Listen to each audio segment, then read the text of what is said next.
మేము దేడపడిగా జంగాలం మేము ఎస్సీలం మమ్మల్ని ఎస్సీలని చూసి మాకు ప్లాట్ అమ్ముతాని అనే వరకు సరే మంచిదని కొనుక్కున్నాక తర్వాత ఆ ప్లాటు ఆయనది కాదు వేరేటోళ్ళది.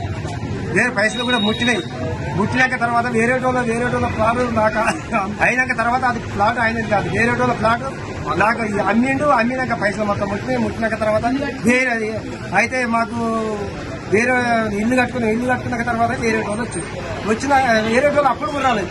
కూలగొట్టినాక రెవెన్యూలు కూలగొట్టి గిడ్డ కావాలని మళ్ళా కట్టుకున్నాక వేరేటోళ్ళు వచ్చి ప్లాట్ మాది, మీరు ఎవరికి కట్టాలి కదా అనే వరకు మీరెందుకైతే మాదేయాలి.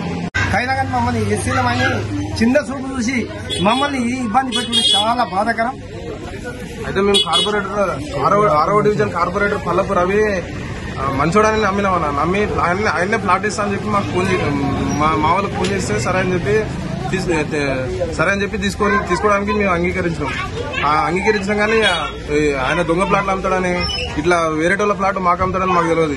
అసలు మంచి ప్లాట్ అనుకునే మేము తీసుకున్నాం. కానీ అది కాగితాలు డబ్బులన్నీ ముట్టిన తర్వాత కాగితాలు ఇచ్చి మేము ఇల్లు కట్టుకున్న తర్వాత వేరేటోళ్ళు దాని మీదకి వచ్చారు. అప్పుడు అది వేరేటోళ్ళ ప్లాట్ మాకు అమ్మిడని తెలిసింది. అయితే పెద్దవాళ్ళ సమక్షంలో కూడా దీని గురించి చెప్తే వాళ్ళు కూడా రవి కరెక్ట్ కాదు, వారు అనుకున్నాడు వాళ్ళకు నువ్వు డబ్బులు తీసుకున్నావు, వాళ్ళ దగ్గర నుంచి డబ్బులు తీసుకున్నావు, వాళ్ళకు ప్లాట్ ఇప్పించాలి వాళ్ళకు అంటే సరే అని చెప్పి అనుకుంటా ఇప్పటికీ 2 సంవత్సరాల నుంచి చాలా మమ్మల్ని ఇబ్బంది పెడుతున్నారు.